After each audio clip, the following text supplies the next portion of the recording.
Welcome back, everybody. It is the PDPreps Podcast. It is November 4th, and we are coming to you live from the last week of the regular season here for high school football in the North Bay. Exciting week shaping up here in week 11. Pretty crazy week 10 that we'll touch on. Some pretty massive results, things that we weren't coming, some stunners, some upsets. Some blowouts that we weren't seeing really either, but a lot to get to this week. Keenan, obviously, we're going to touch on Cardinal Newman's, runaway win over Marin Catholic. Not a result I think many people expected. Maria Carrillo had a pretty stunning upset over Ukiah after Ukiah had the stunning upset over St. Vincent the week prior. Rancho Cotati got in the win column in league play for the first time, and then Casa Grande and American Canyon clashed. I mean, American Canyon won pretty handily, but AC is just looking like a juggernaut right now. Rolling through the REC Valley right now. But yeah, pretty crazy week 10. I remember we were kind of over at games on Friday night, just being like, "Whoa, this is happening! Whoa, this is happening! Whoa!" Like I remember, I think around like 9:30, 10 o'clock, once the results started to roll in, it was. I think both of us were kind of like, "Holy cow! What a crazy week 10 this has been." Yeah, the week 10 was the week of unpredictability and unexpectedness, I guess. Even just following each other's games. I mean, we were just both in shock and about what was going on in our own games, obviously, which we'll talk about in a sec here, but just around the area. I mean, we kept telling you guys that keep telling you listeners, that things were about to get crazy. We're gonna get crazy. Things were gonna get crazy, and lo and behold, week 10 delivered, so great week of football, or weekend of football, excuse me, sets us up pretty nicely and pretty cool, pretty nicely and pretty well heading into the final week of regular season play here. I know we say this every week, it's the classic podcasting cliche, but I can't believe we're already final week of the regular season. It's gone by pretty quick. This year's flown by. So I mean, next by this time next week we'll have our playoff seedings out and figure out who's made it, who hasn't, and see if Gus's predictions are right yet again. Yeah, as of this point, I'm still haven't put out my recent ones for this week. XPreps is dragging its feet on updating its rankings, and then none of there are like 3 or 4 games on Saturday that will have an impact on things, and the rankings have not updated yet. So hopefully by the time you're watching this or whatever, they will be out. So we'll see. Anyway, starting off this week, we're going to touch on our North Bay poll. Definitely a lot more movement this week. Now, there's no surprise though. At the top, Cardinal Newman takes over as the unanimous first place team. Got 80 points, all 8 first place votes. Again, a well-deserved spot after just rolling Marin Catholic 45-13 last week. We're going to get into that game here shortly. Is that the first unanimous we've had in weeks? It is. Ever? Yeah, it is first unanimous team that we've had in the North Bay football poll history. So again, rightfully so. Cardinal Newman was number 2 last week. Yeah, Cardinal Newman was number 2 last week. Marin Catholic was number 1. Makes sense that Newman would take over at number 1 with, again, all 8 first place votes. We'll get into that game shortly. Keenan was over at it. Definitely some interesting things to talk about from that one. Marin Catholic here at number 2 with 71 points. Again, lost to Newman 45-13 last week. They have a good chance to bounce back this week, hosting Windsor on Friday night. San Marin, staying put at number 3. San Marin has just kind of hollowed out a little spot here at number 3, and they're just have not moved for a couple weeks. But they took care of Vintage 14-3. They actually played that game last Thursday. Halloween kind of threw a big wrench into a lot of plans last week. So a bunch of games on Thursday night, a bunch of games on Saturday night, and so kind of a spread out slate of games for in week 10. American Canyon continues to rise, jumping up now to number 5 this week. A lot of the 4, 5, and 6 were all separated by only a handful of points, which kind of shows you kind of where things stand. And this is also, this is a really tough week to do rankings just because of some of the upsets that we had. A lot of these teams have either head-to-head wins, head-to-head losses, a win over a team that's beat another team. So at this point, we can kind of just throw our head-to-head wins and stuff out the window and just be like, all right, who's playing well, who's not, whatever. So this is where things begin. But American Canyon checks in here at number 4. They took care of Casa Grande, which was number 10 last week, 48-7. They can close out league play undefeated this week at Redwood on Saturday. Number 5 is Windsor with 45 points. They lost to Rancho Cotati, last second win there for the Cougars, 28-21. Windsor falls one spot here. And then they'll be playing at Marin Catholic to close out this week. St. Vincent staying put here at number 6 with 44 points. So if you're keeping tabs at home, American Canyon with 47 points, Windsor with 45 points, St. Vincent with 44 points. So very small margin between all three of those teams. St. Vincent beat Montgomery pretty handily, 38-6. No Mason Catarelli in that game. I think he might be coming back this week for the Maria Carrillo game. Just all of a sudden now that could be a potential league deciding game. Vintage also staying put here at number 7 with 32 points. They lost to San Marin 14-3 last week. They're going to be closing out the season at Cardinal Newman this Friday. Rancho Cotati is moving up one spot. Kind of surprising that they only moved up one spot after beating Windsor, which was number 4 last week. First win for Rancho in league play since the league realignment happened 2 years ago, or at least a year and a half ago. But yeah, this is kind of where things again get kind of funky. But we have a tie here for our final 2 spots. Ukiah and Maria Carrillo are both tied for number 9, both of them with 8 points. Ukiah obviously lost to Maria Carrillo 50-43 last week. That was a crazy game that I was at. Carrillo, jumping into the rankings here. They're actually knocking out Casa Grande. Casa Grande was number 10 last week, falls out this week after the loss to American Canyon. But and then our receiving teams votes, St. Helena with six points, Casa Grande with 2 points, Petaluma with 2 points, and Sonoma Valley with 2 points. So that is your North Bay top 10 for week 10. We are going to be doing one more poll for next week, and then we're going to be putting it on pause until all the teams are finished playing for the playoffs. So we'll have one final end of regular season update, and then after that we'll have one final season ending update. So again, Keenan, this was just one of the hardest, I think, North Bay football polls to put together this week.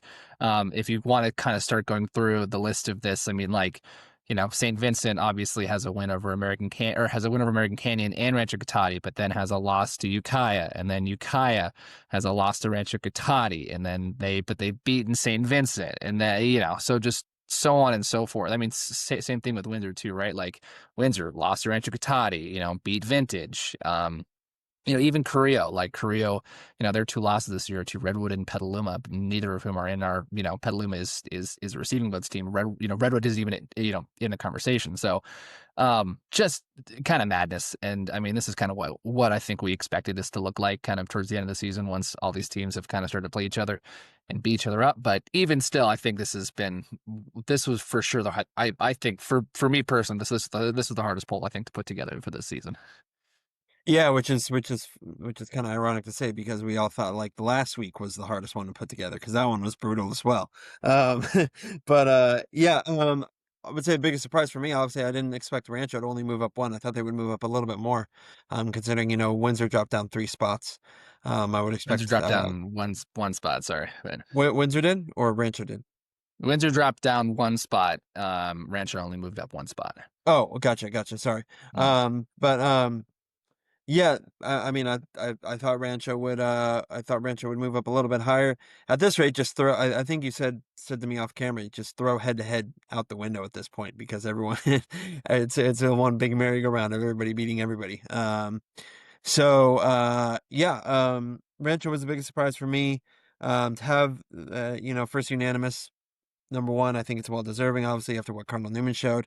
This next week is going to be even more telling, right? A lot of teams, possibly playing for playoff spots right before the seedings come out, and could see some interesting results this weekend as well. So, definitely, like you said, very very difficult to put together. Yeah, but that also makes this fun and interesting, and it'd be boring if we just had kind of the same group of teams just over and over again. So just getting that kind of the very perspectives from all the sports writers, from all over the North Bay makes this a pretty fun little exercise to put together. So Yeah, I think without further ado, let's just jump right into to our week 10, takeaways and stuff. But Keenan, you were at the game of the week, game of the year, one that really it played out in I think a way that not many people expected. Cardinal Newman 45, Marin Catholic 13. Maybe one of the largest margins of victory I think ever for Newman over Marin Catholic. Definitely in that I have series. I have to go back and look at the record books or something from the 90s, 80s, from when they played kind of before the Max Preps era. But in the Max Preps era, it's far and away the biggest win for Newman over Marin Catholic. I thought I it was would be a only in low a scoring. third. Yeah, exactly that too. I thought it would be a low scoring defensive game. Again, shows what I know. I think a lot of people also thought that too. I thought it would be kind of a grinder. Newman's offense has not been playing great recently. Marin Catholic's been super hot. They've been playing really good defense. Their quarterback, Dylan Skrinar has been really good. But this was just kind of a butt kicking from the beginning. And it was, I think, in large part because Newman got some reinforcements. So what happened, Keenan? What happened on Friday night? Yeah, well, first thing I'm gonna say is you said game of the year. I actually think you might have been at the game of the year, to be honest with you. But yeah, nonetheless, we'll talk about that in a sec. Yeah, so let's talk about those reinforcements real quick right off the bat. Obviously, it's been well documented. Newman's transfer kind of saga, if you will, but they did get one cleared. King Pitts, 4-star sophomore lineman from Hawaii, played his first game after having to sit out a long time, Gus. It's been a long time All, coming for the the kid. whole season, essentially. He has The not whole played the whole season, yeah. season now. Um, so they got him, and he didn't really, didn't have a breakout game per se. Didn't have any crazy stats or anything Wasn't like that. like a But just 9-sack game or something for no, him. no, Yeah. no, no, no, no, no, no. But just his presence alone, beefs up that D line, and it just adds another dimension. And you can just tell, this kid is different, just from his size. I mean, he's only a sophomore, and this kid's ginormous. So got him, but I think the bigger one, and obviously, this was well documented too. The return of LT Redamosa. I know you heard that he was possibly going to be back at the vintage game, but that was a lot of smokescreen. He actually, everyone in the Newman camp, kept it under wraps. Knew that knew that he was going to be playing against some Marin Catholic, and that was a big difference maker. Obviously, Carmine Guevara has done a phenomenal job, stepping in for Redamos as he's been out, leading Newman to leading Newman to be undefeated ever since that Manteca loss, right? Yeah. And a lot of the Newman brass saying, Carmine's the team MVP of this year and stuff like that. He's been that effective, and he's been doing a really really good job, But there's just something different about Redamosa under center that just calms the offense down and makes it a lot more poised. You can just tell, the difference. And did LT have a great game? Heck no. I mean, he's still probably getting the rust off a little bit, and things like that. But him back is a big difference maker for this Newman team. I think, offensively, they didn't have their best game. They're still working their way back into it. They're a lot better than they were a couple weeks ago. But I think Offensively, they didn't have their best game, or they put up 45 points against Marin Catholics. Well, it's crazy because they could have had a lot more, Gus. They should have had a lot more. Yeah. They stalled out a lot of their drives in the second quarter. They had two surefire touchdowns that were both drops, I think, in the first quarter as well. So it's crazy to say, but they should have had more. And the offense is coming together. But Frank McManus likes where they're at. Likes where they're at. He keeps going back to they're still kind of in the infancy stage because of the timing McManus got there. They didn't have a full summer, things like that. So, but yeah, their offense is putting it together. They only scored. It was 28 points in the first half, or no, yeah, 28 points in the 20, first half. 24-13 at halftime. To 24-13, sorry, 24 points in the first half, and then the rest is history in the second half. The running back duo of Malachi Pathunarak and Brody Estrella, has really come together as a solid 1-2 punch. Two different types of runners too. Brody's the more bruising back, and Malachi, can outrun you for days.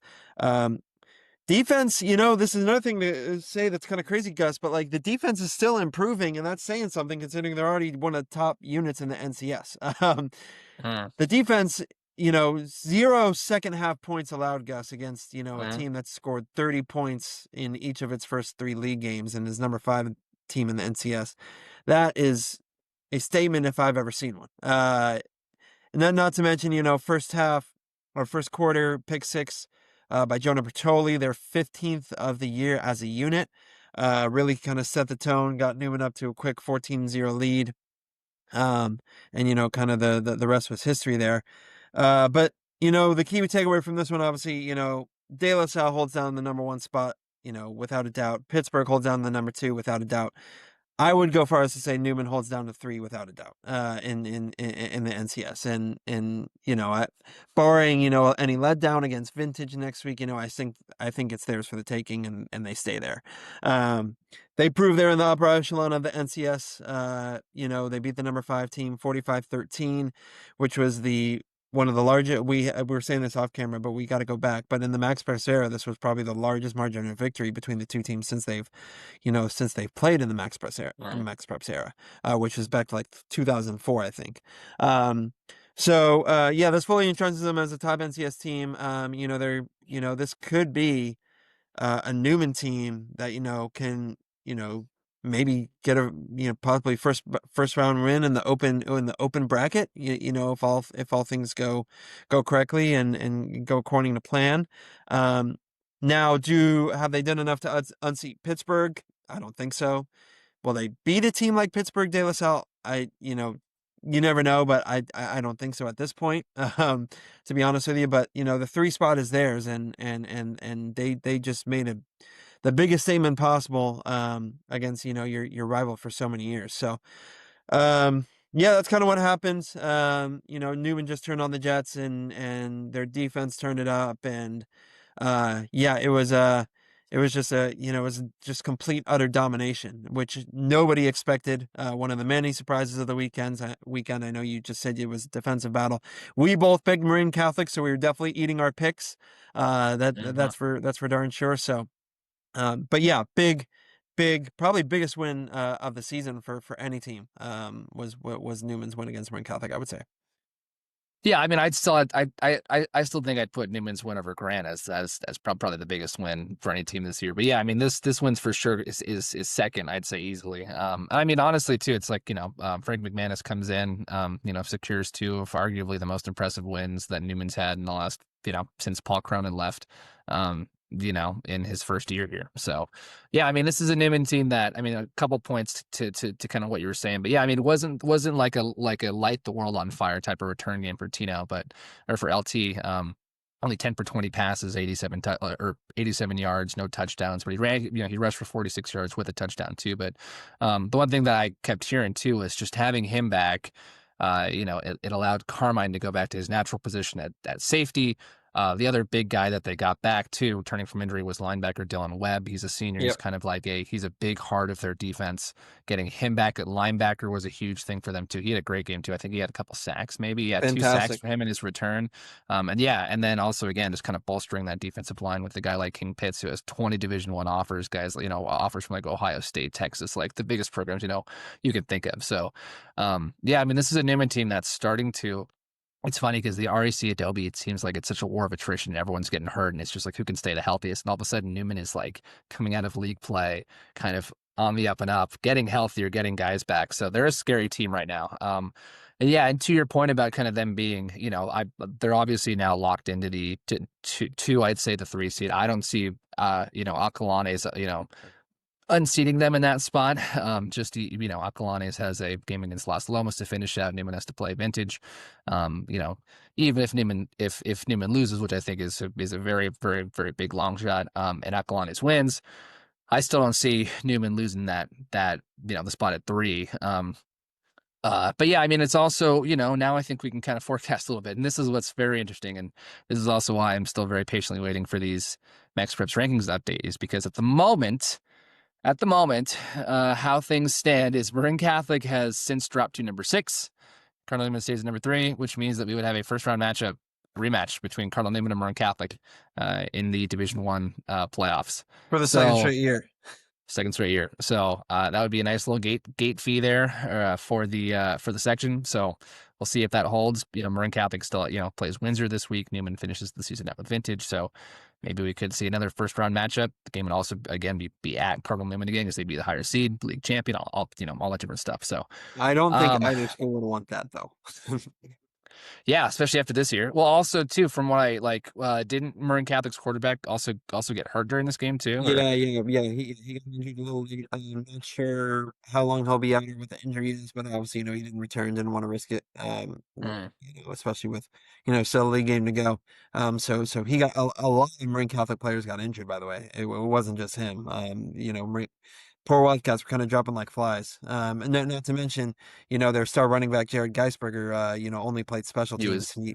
He was I heard hobbling. he was. I heard he was out the whole game too. But I wasn't there. No, So no, no, no, no. He came in a little bit for the he came in a little bit on special teams, but you could just tell he was hobbling okay. very, Yeah, I mean very he's heavily. for sure a game changing player for them. I think he's a Cal Poly commit or something. Like he's a very good. He kind of does it all. He's an offensive guy, defensive guy, special teams. He's definitely a game changer. So yeah, I mean like I said, the RCW play teams just get so beat up, and somehow Cardinal Newman is coming out of this better than they started, which is crazy.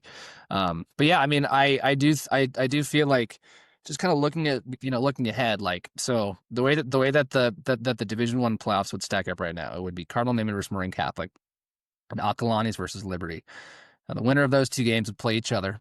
So let's say Cardinal Newman wins, it would be either Acalanes or Liberty, and then the winner of that game will play the loser of the Open Division Championship game, which, let's be honest, is going to be, it's between De La Salle and Pittsburgh, and let's be honest, it's going to be De La Salle. So De La Salle is going to be the Open Division champion again. I think that's pretty set in stone. They're far and away the best team, in the NCS, if not all of Northern Easy. California at this point this year. Pittsburgh is very solidly second.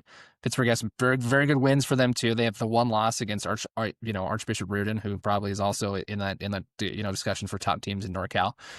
Pittsburgh has also beaten Marin Catholic pretty handily, 41-20. So I mean, again, if you want to play some transitive wins or score watching or whatever, that's interesting too. But yeah, I mean, just looking ahead, it does seem like there's a very, very good chance now that all of a sudden, the NCS Division One championship could come down to Cardinal Newman and Pittsburgh, which would be a freaking awesome game. Let's just be Yep. honest. Like that would be very exciting. Cardinal Newman has not won a section championship. I'd have to go back. I probably since they won state, I think in 2019 or whatever that was. So it's been a while. And then to do that, to do it, not only like to win a section championship, but to also win it at this level, Division One championship this is like you're playing with the top teams, Quite the in the resume NCS. booster. So for sure. So yeah, I mean, we'll see. Cardinal, but yeah, I mean, Cardinal Newman absolutely made a massive statement this week of just like, hey, we're getting better. We're not going anywhere. We have our quarterback back. Our defense is getting healthier. Like we're we're kind of peaking at the right time here. Um, so yeah, just kind of a scary win for Newman, just to be like, oh shoot, this is the team that we all kind of thought that they could be this year. And to your point too, they still didn't even move the ball that well offensively. They put up 45 points. They scored five rushing touchdowns. 2 for Malachi, 2 for Brody. But LT still shaking some rust off. It is just one of these things of like, this team is really good, and they've shown obviously flashes of that all year. But it's crazy to say that an 8-1 team that's number 3 in the entire NCS has not put together, I'd say, a complete full game yet, which is crazy. So, Which is, yeah. Can I just add one more thing about LT too? mhm, He looked great. mhm. He looked like he didn't even have an injury. He looked completely healthy, which is credit to him and credit to his recovery. Because you never want to see any kid suffer that type of injury. So, yeah, it's just a process of him getting that rust off. But once he does, watch out, watch Yeah. out. Yeah, and I mean, again, this is not to say that like Carmine, I think did like an incredible job of carrying the load and like minimizing kind of what LT's absence kind of was. I mean, he was really good in like in his spot, but a guy like LT does kind of open things up a lot more for the offense. He opens up things for the run game. So it's just kind of having a more of a passing threat like that back, a guy who really understands the offense. It's just going to open up so much more for Newman. So, yeah, scary thing that this Newman team is just kind of getting better as the year goes on, which doesn't seem like many teams kind of are doing that right now. But one team I will say that it does seem like is doing that is Maria Carrillo. Great Marie transition. Carrillo, instant classic last week. I was at this game. Kind of a game that wasn't really super on our radar up until Ukiah, upset St. Vincent 2 weeks ago. And then it's like, oh man, like, so this Carrillo Ukiah game is now all of a sudden for first place in the RC Bay standings. And this one lived up to the billing and then some. I mean, holy cow. Over 1,000 total combined yards, 65 plus yard touchdowns. First time Carrillo has beaten Ukiah since 2015. Just the second time that longtime Carrillo head coach Jay Higgins has beaten Paul Cronin. This is probably, I think they're the two longest tenured or longest serving coaches in Sonoma County, or at least in the area. But Higgins and Carrillo were always in the NBL with Newman and Cronin. Even against Ukiah, they've been in the same league. But yeah, I think this is the first time that Higgins has beaten Cronin since 2005. I think it snapped like a 17 game, losing streak to Cronin. So just absolutely insane kind of, stats and numbers from this game. But I mean, the game itself was absolutely insane. So this Carrillo team again, they've been playing well. I think they'd won four or five in a row. I think four or five in a row. I think heading into this game, putting up a boatload of points. Estefan Ramirez has been kind of their lightning rod offensive player. He's been putting up, like 200 yards, like total yards a game over their winning streak kind of heading into this game. Ukiah has kind of always had Carrillo's number. Like I said, they hadn't, lost to Carrillo since 2015. It's, been a long time, and none of those games have really been super close. So, and then this game, it was like from the jump, Carrillo just comes out and just punches Ukiah right in the face. They lead 21-0. Just right, like late in the first quarter, they get a touchdown on their third play of the game. They get a touchdown on their fourth play of the game. That's one of the craziest parts about this game is that Carrillo, I think 4 different times they scored a touchdown on their very first play of their possession. It was just like, it kind of seemed like the game flow would go. Ukiah, long successful drive, boom, touchdown. To make it a 1 or 2 score game. Oh, first play for Carrillo, boom, 75-yard touchdown. So that played itself out a number of different times. But this game was 21-7, I think, at the end of the first quarter. Ukiah was able to get a pretty important touchdown there. I mean, again, they went down 21-0. Bo David finds Malachi Dennington for a 39-yard touchdown to make it 21-7, right as the first quarter ends. Ukiah actually then gets a stop, scores again, and then here comes Carrillo, boom, 72-yard touchdown. So this is kind of how things played out. Third quarter was a little more defensive effort. Carrillo actually got to Bo David, I think 4 straight times, like on dropbacks. Forced Ukiah to punt. Carrillo then had to punt. Ukiah actually got a big stop kind of deep in their own territory. I mean, again, this game kind of had it all. And then I think with about 2:30 left, Bo David finds Zach Martinez, and he shakes off 2 tackles. Boom, 75-yard touchdown to make it 28-20. So it's like, all right, that's a big score. They're going down here to the fourth. Down by 1 touchdown. That's a big moment. Well, Andrew Godfrey, 74-yard touchdown, first play of Carrillo's drive. So to make it 35-20, they're going to the third, and it's like, holy cow, this game is just insane. To open the third, long scoring drive for Ukiah. Bo David takes it in from 2 yards out on the very first play of the fourth quarter to make it 35-28. He also gets the 2-point conversion. Again, 35-28. I think it's 11:56, left in the fourth quarter. It's like, man, all right, this game still has a lot to decide.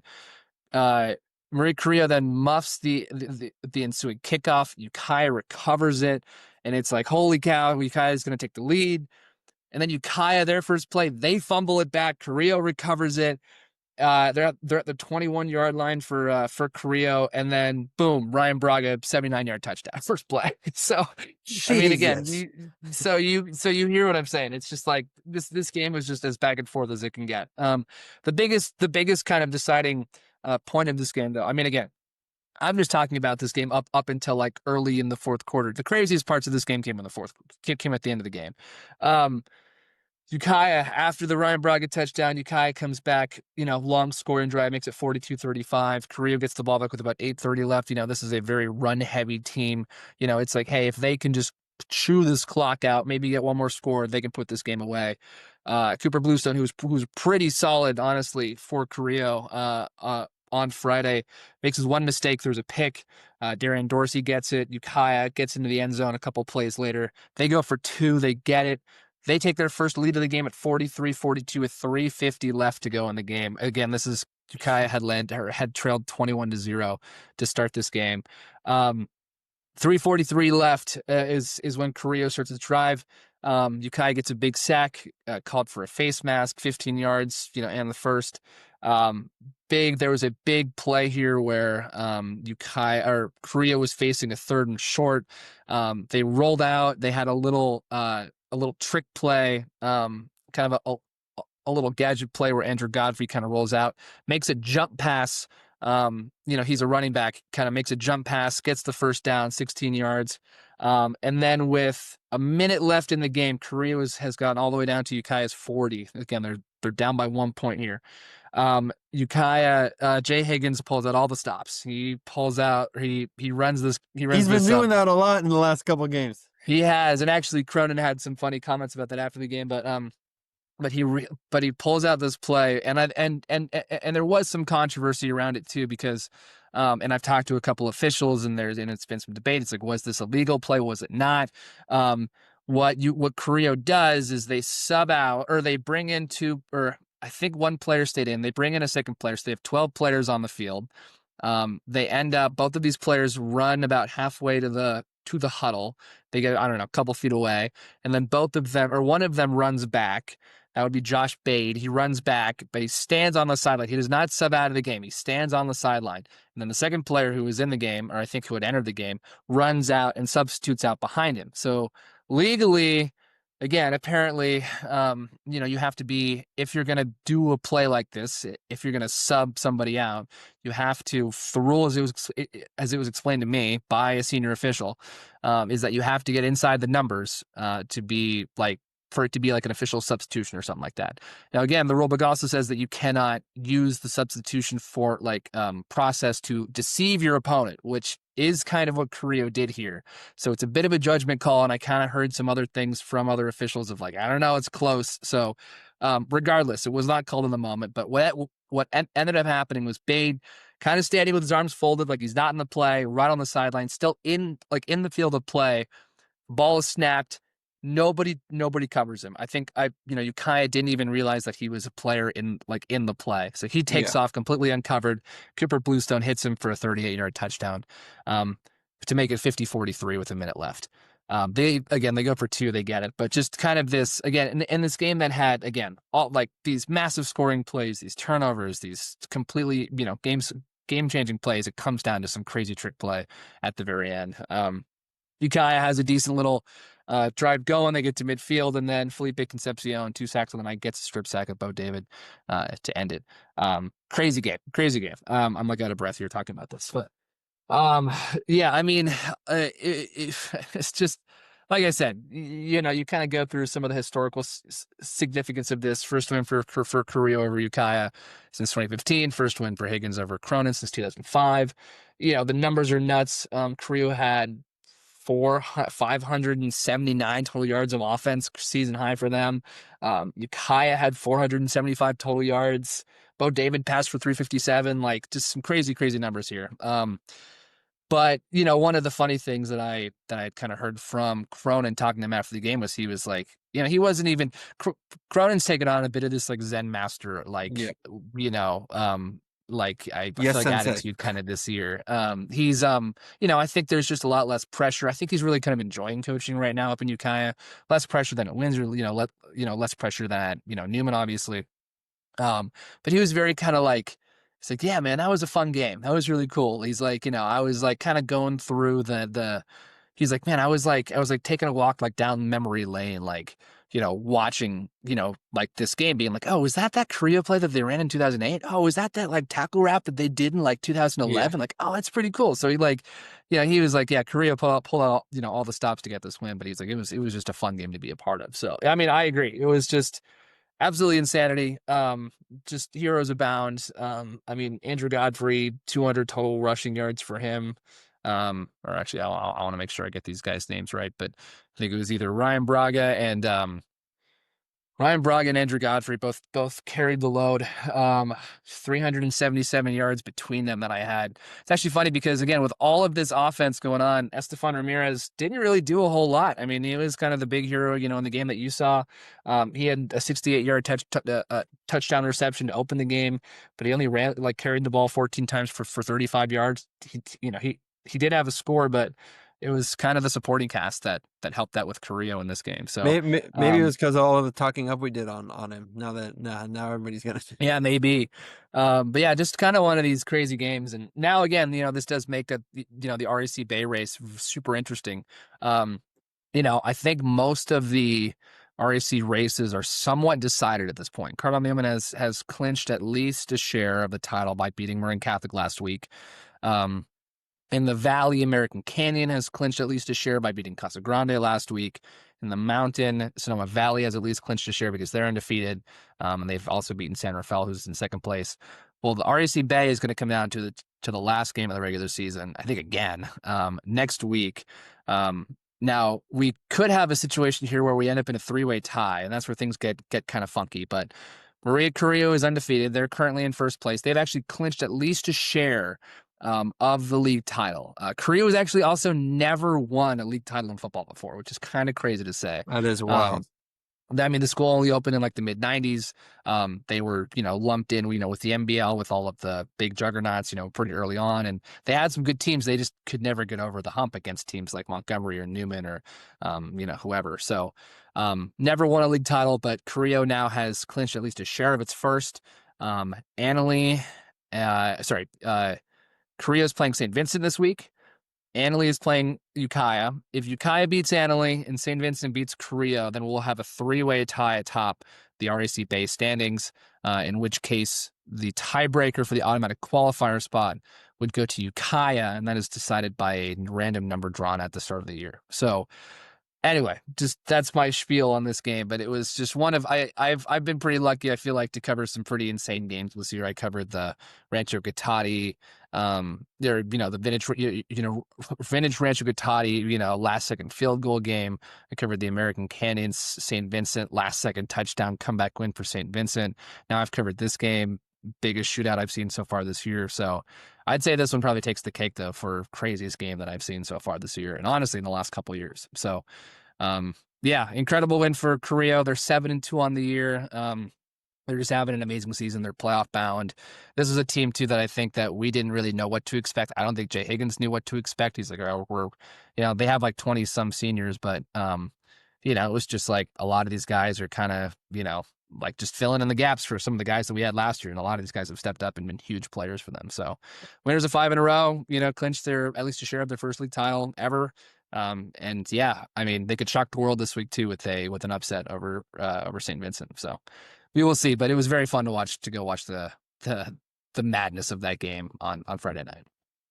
All right, let you get your breath here. Yeah, it was a long spiel. It's a long game. Long game. But yeah, no, yeah, I mean, I feel like we never really know what to expect from Carrillo. They're just kind of that weird, not weird team, but they're just kind of interesting team that you can never really gauge until, they've played a few games or anything or something like that, coming into the season at least. So, yeah, I mean, hey, credit to the Pumas. They're playing they're one of the hottest teams in our coverage area, one of the hottest teams in the NCS right now. And deservedly so. Kids like Estefan Ramirez, breaking out. Cooper Bluestone playing really well. It's crazy because like it's great that Carrillo was scoring so many points so quickly, but then they gave the ball right back to Ukiah. The defense didn't really get any rests. So no one got any rest. I know. So it's just. But I mean, this is what makes our job so much fun, and this is what makes covering high school football so much fun. And games like this, right? And can Korea pull it off against St. Vincent, which is in Petaluma on Saturday? You never know. I'm pretty sure Annalee's going up to Ukiah. I guess correct me if I'm wrong. Yes, I'm pretty sure it's in Ukiah. So, who knows? Anything can happen. I know. Mason Caterpillar could be back for that game. That's obviously, the biggest difference maker. But, Who knows the way Carrillo's been playing? Higgins has them rolling, no doubt about it. I feel like ever since he had that 50-yard touchdown pass game winner against Milpitas, they've just been throwing out all the stops and are just having fun, playing with a Yeah. bunch of confidence and things like that. So, um, crazy game. I'm super happy you were able to witness it, and congrats to the Pumas, and we'll see what happens in the league race come Friday and Saturday. Will be exciting. But yeah, last couple of games that we should touch on here because we've been going here for a while and only really touched on a couple things. So But let's kind yeah, of wind but down here. rightly so. Two of the I two of the know. crazy This games. week was crazy, and again, those were probably two of the bigger stunners. I'd say the other biggest stunner I'd say was the Windsor Rancho Cotati game. Rancho Cotati comes out victorious 28-21. Last second touchdown, I think they scored it with like 20 seconds left or something like that.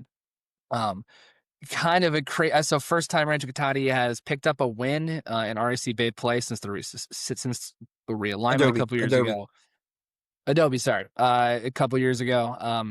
So yeah, I mean, just a huge win for them, especially coming off of they had lost, I think, 4 in a row after starting the year 4-0. So they were kind of staring down the barrel of maybe going winless again in league, and just a great finish. I think they outscored Windsor 14-0 in the fourth quarter.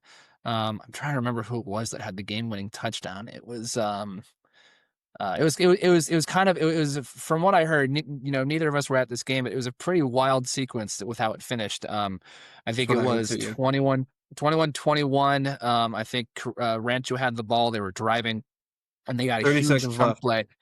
Yeah, they got a huge chunk play. It was Liam Griffith caught a ball that was tipped and it just kind of fell right into his hands and he took off for a 40-yard rush and he got all the way down, I think, to like inside the 10 or something like that. And then head coach Garrett Hodling asked or told running back Roman Perez, said, "Hey, just center the ball and go down. We'll call a timeout and we're going to kick a field goal and win this game with no time left." Well, instead of going down, Roman sees sees an opening, right up the middle and takes it right up the middle untouched for a touchdown to make it 28-21. This obviously gave, Windsor, one last chance at it, with I think 10 or so, 15 seconds left. And Luke 18 Morey, 5. yep, and Luke Morey finishes off the game with the second pick of the game to seal it. So huge win here for Rancho, just to kind of get off the schneid and create a little bit of momentum. The most points they put up in a couple, I mean, honestly, in a month. Looking at this, they have made a change at quarterback. Jackson Road is now in, a junior. He had a great game pass for them, 254 passing yards, 3 touchdowns. I talked to Holding kind of after the game, and he's like, "Dude, honestly, like, we haven't been in the red zone in like 3 games. Like, their offense has been really struggling."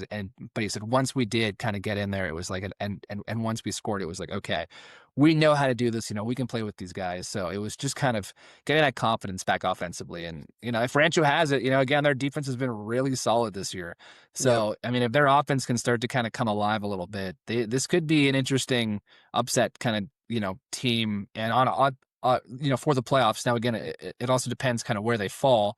At the moment, they're the 8 seed right now in Division 1.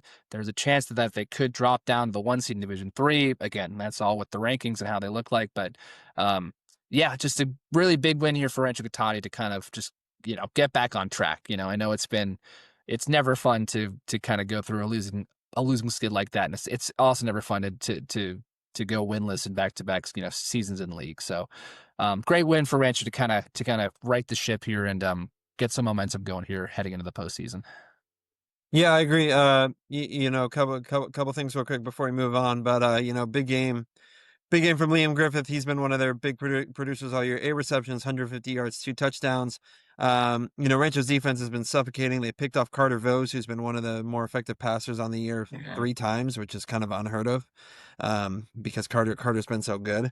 Yeah, like you said, the defense has always had it. It's just waiting for that time for that offense to click a little bit, and maybe this is the game that kind of flips it, especially going into another high stakes game against San Marino, who's got another high powered offense. So, yeah, we'll see. But Gus, let's kind of end it here. I know you kind of did double duty last week. Big game in the REC Valley for title implications. Both teams coming in undefeated. American Canyon Casa Grande at Petaluma High School. Gus, finish it off. Tell us what happened. Was not very competitive, unfortunately. Yeah, I mean, this was a first place battle. American Canyon, Casa Grande. Casa's gotten the better of AmCam the last couple of years. They've won a couple league titles. By beating the Wolves. And the Wolves just completely flipped the script in this one. 148-7. It wasn't really that close. There was maybe a section of the game where it could have been close, and then Casa. I mean, honestly, it was the end of the first half. Casa was down only 14-7. They'd actually just scored, then got a stop deep in their own deep in their own territory, got the ball back, and they were trying to drive, maybe looking to get a touchdown and tie the game heading into halftime. Well, they opt to go for it. An interesting play call here. They opt to go for it on I think it was 4th and 3. Yeah, 4th and 3 from their own 25-yard line. And they take a deep shot for some reason and don't get it. So American Canyon gets the ball back at Casa Grande's 25 with about 3 minutes left. They score 2 plays later to make it 21-7. Now all of a sudden it's a two touchdown game. And then Casa Grande, they actually, get they get a nice return. They get to midfield, can't do much with the ensuing drive, end up having to punt, and the punt sails over the punter's head. Jonah Budu scoops it up, untouched, scoop and score from 25 yards out, and it's 28-7 at that point, and then that's pretty much the game. American Canyon added a couple more touchdowns late. It was 42-7 at the end of 3, so we had a running clock in the fourth quarter. But this American Canyon team, coming off of a state title. They graduated some big pieces last year. They've been rolling over teams this year. Again, not the hardest strength of schedule. Casa's definitely played a harder strength of schedule, but I think it's time to start giving American Canyon, some more respect here. 8-1 now on the year, undefeated in league play. They can seal up. Actually, again, they've already kind of clinched at least a share of the league title. With this win, but their offense has just been absolutely dynamic the last couple weeks. I was going through and I was kind of calculating some of the numbers and stuff here, but smallest margin of victory over their current 7-game winning streak is 19 points. Their one loss this year was against St. Vincent, and again, that was a game that they led a couple scores in the fourth quarter before that crazy comeback for St. Vincent. Over the last over the last 6 games that they've been playing, they've been averaging over 300 yards per game, all with an average of over 8 yards per play. So their offense is just kind of steamrolling teams, and that's kind of what happened in this game. I mean, American Canyon ran for 386 yards. They only passed for 6 yards, so it was just their running game is just as dynamic as ever. Andre Lopez, Isaac Anderson both went over 100 yards, couple touchdown run for each. I mean, we knew that this Casa Grande team, maybe was rebuilding a bit. They had won some of these games in league play, kind of in last second touchdowns and and kind of some pretty impressive comebacks given the circumstances, that they were facing. But once they kind of played a team that was just probably better than them, they just, it was just a pretty short night. So, I mean, again, tough loss for Casa. The really interesting thing about this game is that now Casa Grande has kind of been one of these examples that I've been using. The North Coast section has kind of changed the equation for making the playoffs this year. Now they're putting a lot more emphasis on overall wins.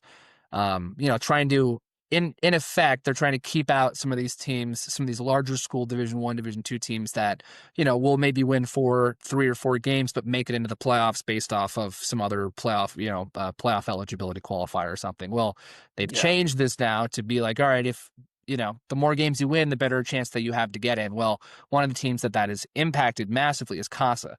And again, this is also the hardest thing about this is that this rule was implemented in the middle of the season. So Casa had already played half Casa had already played half its season. They'd already, they started the year 0-4. They tried to challenge themselves against this really good non-league stretch. They went 0-4. They had some competitive games in there, but they were thinking it's like, all right, well, even if we go 0-4, our ranking will still be fine. We'll be able to win enough games in league that we'll be able to get playoff eligible. And then all of a sudden, in the middle of the season, the entire equation flipped. So Casa Grande is all of a sudden now playing for its playoff life, and it will all come down to the final game of the regular season, the rivalry game, the Egg Bowl How about it? versus Petaluma. Again, you're going to be out there. I mean, again, Petaluma has already sealed up a playoff spot. This is win or go home for Casa Grande essentially, which obviously not a spot that they expected to be in. I don't think this is a game that we expected, to have these kind of stakes in it, but it makes it very interesting. That this is a spot that Casa has to win or else the season is pretty much over. So again, they've kind of been a victim, I'd say, or a casualty of this kind of new change.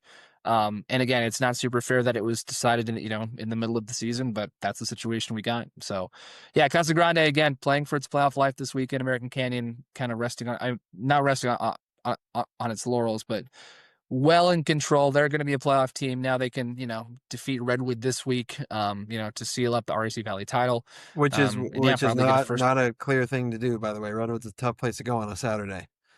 Yeah, and also again, if people remember, this was the Redwood team that upset American Canyon last year, during the final game of the regular season. So crazier things have happened. So we'll see how it goes. But just again, kind of a steamroll and 48-7 American Canyon over Casa Grande. Thought it might be a little closer, just that kind of sequence in the at the end of the first half kind of swung it, but really not a close game in any way, shape, or form. Yeah. Funny how the kind of script has flipped since the past couple of years, to now, where Casa, was beating American Canyon pretty big. And now the script has flipped a little bit. But credit to the Wolves. I mean, we knew they were for real, since they won that state title last year and brought a lot of the pieces back. We'll see how they do. I would project and assume that they would be in a higher division last year. Last year they won NCS Division 4. I assume they would be in higher division, American like Canyon Division 2. is not gonna. Yeah, American Canyon right now I have them as a mid-tier team in Division 2. So yeah, a they're lot ranked tougher number road. 50. Much tougher road. Yeah, I mean, again, last year they were playing teams like Redwood. Ukiah was in the bracket. I forget who else was in the bracket too. But Division 2 this year. Granada, they beat College Park like 7-0 That's who or it was. something like that. Yeah. Yeah, so but this year it's much tougher road. I mean, again, this is based on last week's projections, but San Ramon Valley, Monte Vista, Campo Lindo, Windsor, Clayton Valley, American Canyon, Vintage, and Rancho Cotati were the last teams that I had penciled in there to Division 2. So will be a much harder road for American Canyon this year in the playoffs. Yeah, most definitely. But cool. All right. Well, that's kind of all we had, Gus. Unless you had anything else to add to the order here before we sign off.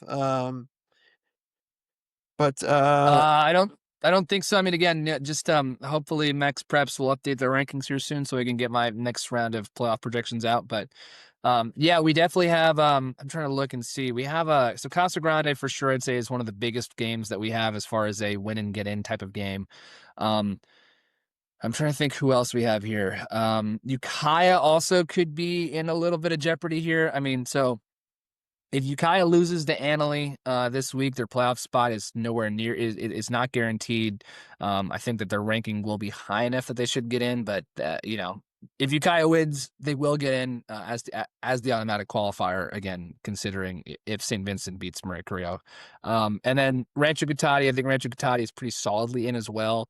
I don't see them. I see even with a lot, like if a win guarantees them a spot in, even if they lose to San Marin this week. I think that they still should make it in. But I'd say Casa Grande heading into this week. I'd say Casa Grande is the only team that has like a true like win or go home type of game here. So that's something interesting I'd say to watch out for coming up in week 11, the final week of the regular season. So fitting that it comes down to the Egg Bowl yet again. Always something to play for in the Egg Bowl, folks. One of the oldest rivalries in the county, in the area. So, cool. All right, well that's it for us then. Thank you guys for sticking around. What a wild weekend of football we had last week or this past weekend. Could probably be in for some more barn burners this upcoming weekend as the final season, final regular season games roll around. And then obviously, Sunday, Gus, big day for us. NCS brackets come out. That's the day everything hopes for. Everybody is looking forward to. Lots of reactions. We'll have coverage of that as well. And then week after, first week of playoffs, we're already here. But yeah, until then, guys, thank you guys so much for watching, listening, however you consume this content, and we will see you guys next week.